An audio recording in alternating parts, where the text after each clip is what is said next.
Bonsoir à tous et bienvenue dans l'invité de la rédaction de Médien TV. Une autre belle, très belle manifestation se tiendra du 7 au 10 décembre prochain à Rabat à l'occasion des célébrations marquant les festivités de Rabat, capitale africaine de la culture. Il s'agit cette fois-ci d'un rendez-vous de mode devenu incontournable au fil des années. Le Festival international de la mode en Afrique, FIMA 2022. Cette 14e édition, les organisateurs ont choisi de la placer sous le thème « La synergie des cultures pour le développement de l'Afrique ». Au-delà d'un simple festival de mode, le FIMA, qui a été créé en 1998 par l'artiste et créateur de mode nigérien Alpha Dy, nommé en 2016 artiste de l'UNESCO pour la paix, est un événement qui vise la promotion d'une industrie de la mode et des arts au service du développement et une vision culturelle intégrée, l'incarnation d'une nouvelle conscience en Afrique. Et pour parler de cette 14e édition très attendue, de son programme et aussi de cette belle aventure qui dure depuis près d'un quart de siècle, nous avons le grand plaisir de recevoir ce soir sur notre plateau le président fondateur du FIMA, Alpha Dy, connu aussi sous plusieurs surnoms, le magicien du désert, le prince du désert ou même le Mandela de la mode. Alpha Dy, bonsoir et merci beaucoup d'être avec nous. Merci Soumia, très heureux. Réellement, je vous remercie de cette présentation. Vous êtes le bienvenu, monsieur. Alors, vous êtes un pionnier dans votre domaine, un militant qui se bat depuis plus d'un quart de siècle, on l'a dit, pour une meilleure connaissance et reconnaissance des Africains dans le monde de la mode, que ce soit dans les ateliers, mais aussi sur les estrades, sur les défilés, les mannequins africains et africaines et africains. Nous allons voyager un petit peu avec vous dans le temps. Et puis remonter en 1998, qu'est-ce qui vous a donné l'envie de vous lancer de cette aventure belle, mais difficile, j'imagine, à porter à l'époque? Merci beaucoup. 40 ans de mode. Alpha Dy a créé, la marque Alpha Dy a été créée en 1983. J'étais fonctionnaire de l'État. J'ai un doctorat en tourisme et en hôtellerie. J'ai travaillé dans la conception de la beauté, que les parents musulmans ne veulent pas qu'on fasse, mais qui ont compris à la fin que l'industrie de la mode est une industrie qui peut aider au développement et créer beaucoup d'emplois. Qui m'a amené réellement à là, c'est aussi donner une dimension à ce que l'Afrique aussi crée. L'Afrique est un continent aussi positif.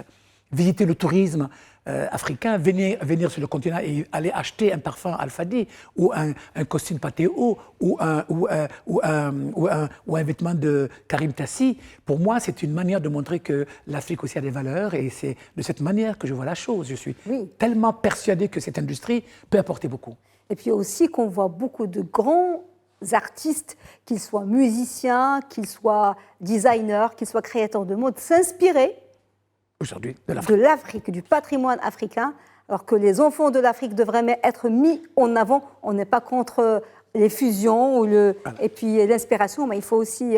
Alors, la première édition du FIMA a été très importante parce qu'elle a réussi quelque chose que les politiques ne peuvent pas réussir. Elle a réussi à ramener la paix dans la région d'Agadez. Exactement. Merci beaucoup, Soumia. C'est extraordinaire. Elle a amené la paix. Il y avait des milliers de morts par jour pendant plus de 10 ans. Et les rebelles m'ont reçu chez eux, avec à l'époque le président Barré Maïnassara, qui est un président extraordinaire. Tous les présidents m'accompagnent jusqu'à présent, mais Barré a été quand même le pionnier, où il y avait plus de 8 présidents africains qui sont venus assister à ce grand show de mode, plus de 10 premières dames et des grands top modèles qui sont venus. La rébellion a été arrêtée. La culture de la paix est revenue. L'image de la beauté est devenue quand même quelque chose d'extraordinaire. Parce que par la beauté, par la féminité, ou qu'on soit beau et aussi beau et magnifique, ça a arrêté. Les collections étaient là. Yves Saint Laurent, Christian Lacroix, Kenzo, Patéo, Colesso Ardo, une manière de montrer que l'Afrique est valable et montrer que les créateurs africains aussi sont aimés.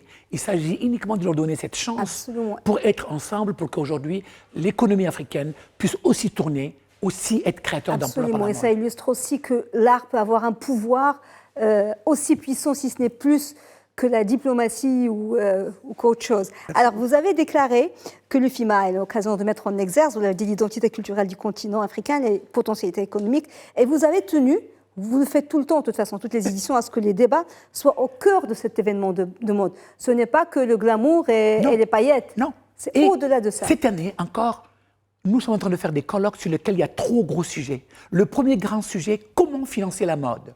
Ça veut dire quoi? Si Yves Saint Laurent, il est par rapport à qui?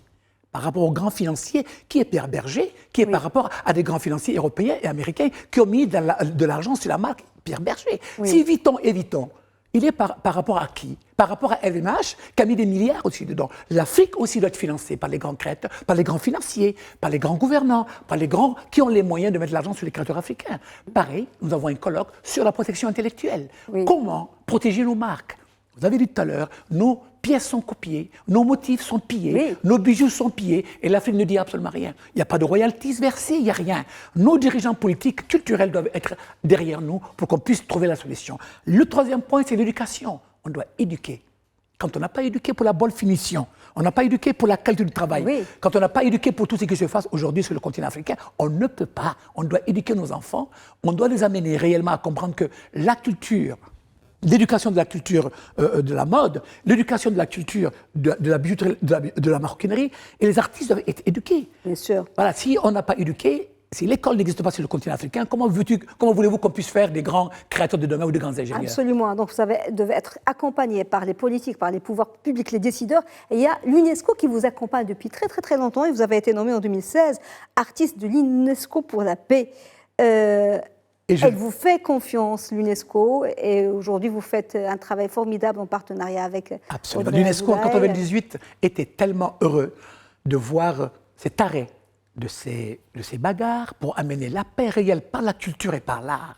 La ville d'Agadez, où j'ai fait mon premier festival en 1998, 10 ans après, a été nommée patrimoine mondial de l'UNESCO, la ville d'Agadez.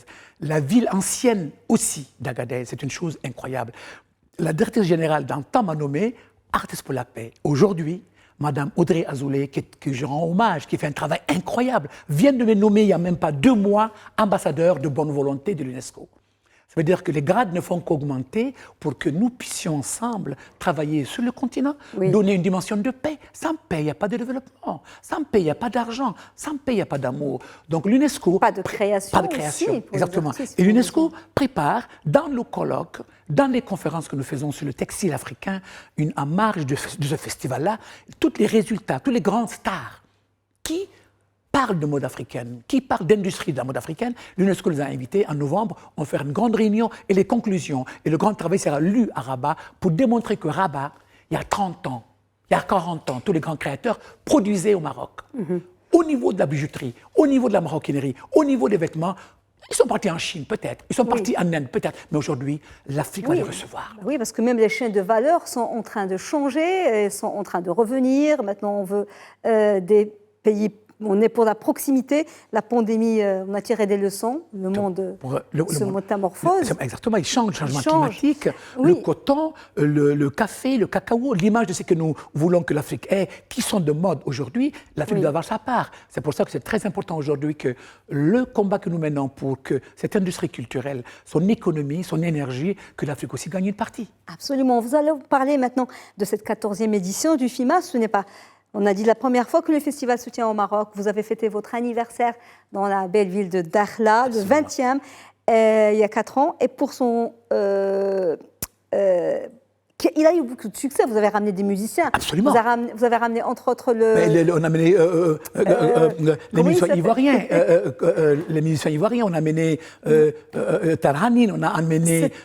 comment s'appelle-t-elle encore là, Diabaté. On a amené... c'était un gros show. Oui, on a amené, exactement. On a amené plus de 17 grands musiciens à travers l'Afrique qui sont arrivés pour ce grand festival. Alors, quelle sera la particularité de cette 14e édition de Rabat? Vous avez mis le paquet cette année. Le paquet. Que Rabat est la capitale de la culture africaine. Que Rabat est la capitale des 54 pays africains. Rabat n'est pas uniquement aujourd'hui. Et je disais au ministre de la Culture, vous n'êtes pas le ministre du Maroc. Vous êtes le ministre des 54 pays africains. Donc l'engagement culturel qu'on a tenu aujourd'hui, des grands artistes, chanteurs, musiciens seront invités pour ce grand événement. La première nuit est dédiée au concours. Nous avons des concours pour 54 pays. 54... Alors, vous m'avez dit que sur les 54 pays auxquels vous avez demandé d'envoyer des candidatures, enfin de sélectionner, combien ont répondu présent? 380 jeunes stylistes. 52 pays. 52 pays. 52 pays, 54 non, mais 52 pays. Pour les concours top modèle, nous avons déjà aujourd'hui plus de 850 modèles, mannequins hommes et femmes, qui ont envoyé leur candidature, mais nous, on va les faire dans leur pays. Chaque pays va nous envoyer les 2 gagnants. C'est chaque pays qui s'occupe de ces...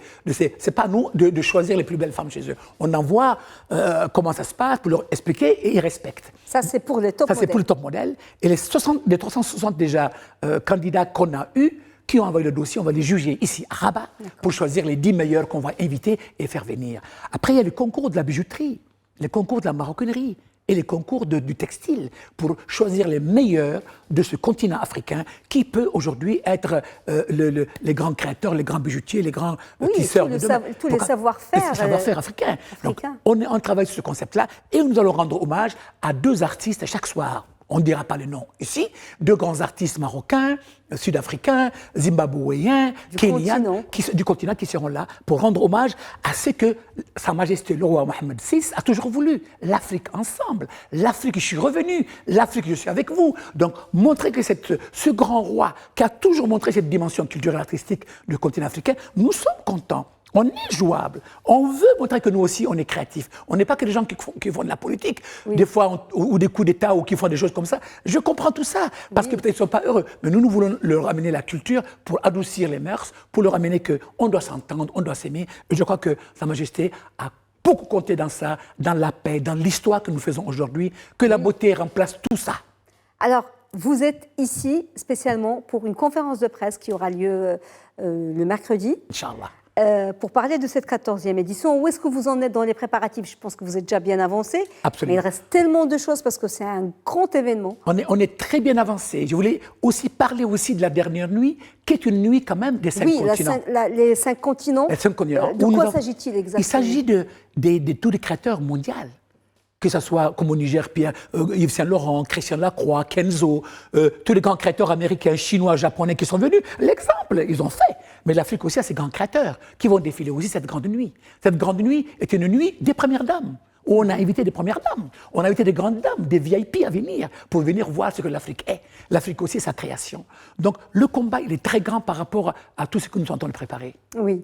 Alors, nous voyons dernièrement de plus en plus des créateurs, et puis des top modèles aussi, ce qui était rarissime. Absolument noir, surtout. Noir, absolument noir, de l'Afrique subsaharienne, ou même du Maghreb. Il y avait beaucoup plus de l'Afrique noire que de maghrébine. Ça, c'est aussi la physionomie, les proportions qui veulent ça. Mais les créateurs aussi, il y en a quelques noms. Comment vous voyez aujourd'hui le stylisme et les créateurs de mode issus d'Afrique? Est-ce qu'ils commencent à être reconnus? Ils sont devenus reconnus. Ils sont reconnus aujourd'hui. Le Nigeria fait partie des pays qui fait un travail conséquent. Les pays anglophones font un travail. Le Maroc fait un travail incroyable avec le Kaftan, avec d'autres festivals qu'ils font. L'Égypte en fait un peu. Le Kenya en fait. Le Zimbabwe en fait, mais nous restons quand même ensemble pour essayer de développer ce côté économique et ce côté culturel de l'Afrique. D'où la conférence de presse qu'on va faire demain, mercredi. Oui. Une conférence de presse où on invite la presse marocaine, on invite la presse internationale, on invite les jeunes stylistes marocains, on invite les écoles marocaines, on invite ces écoles, l'éducation qui existe déjà pour venir.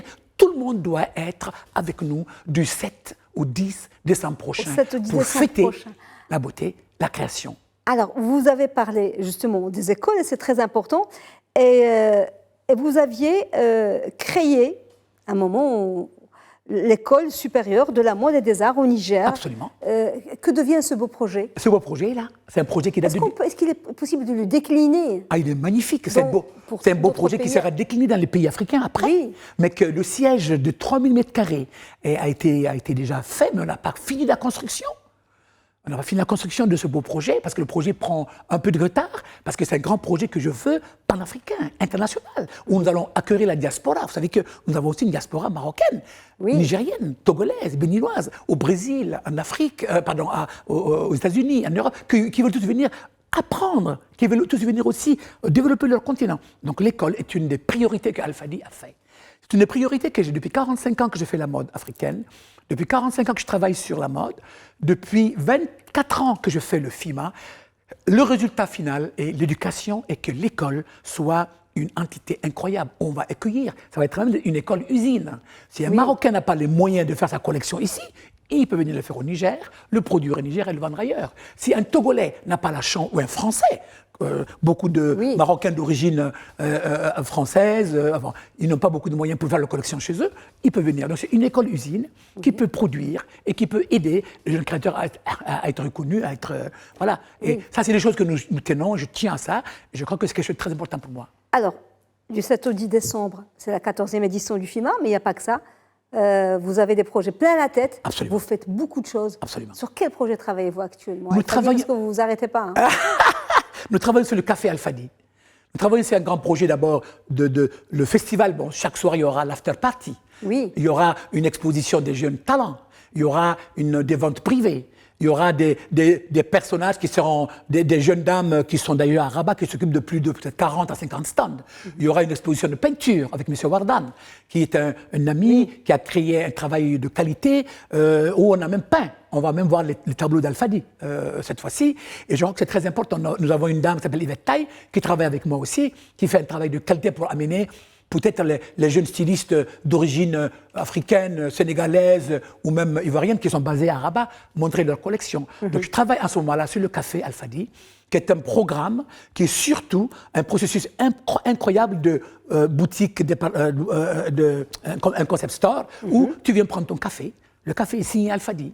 Le chocolat est signé Al-Fadi, le thé, tous les produits naturels, parce qu'on part dans l'agriculture, nous partons dans le bio pour essayer de donner une santé physique à nos couturiers, le parfum, l'huile d'argan signée Maroc, mais signée Al-Fadi. Et en même temps, tu rentres, il y a la boutique pour acheter les vêtements, pour acheter tes chaussures, prendre des mesures. Une manière de montrer qu'aujourd'hui, un créateur africain peut rentrer dans tout. Il faut qu'il trouve la solution de pouvoir se donner la main, mais l'Afrique doit aussi faire quelque chose de très très bien. C'est que acheter africain, c'est très important. Il faut se décomplexer.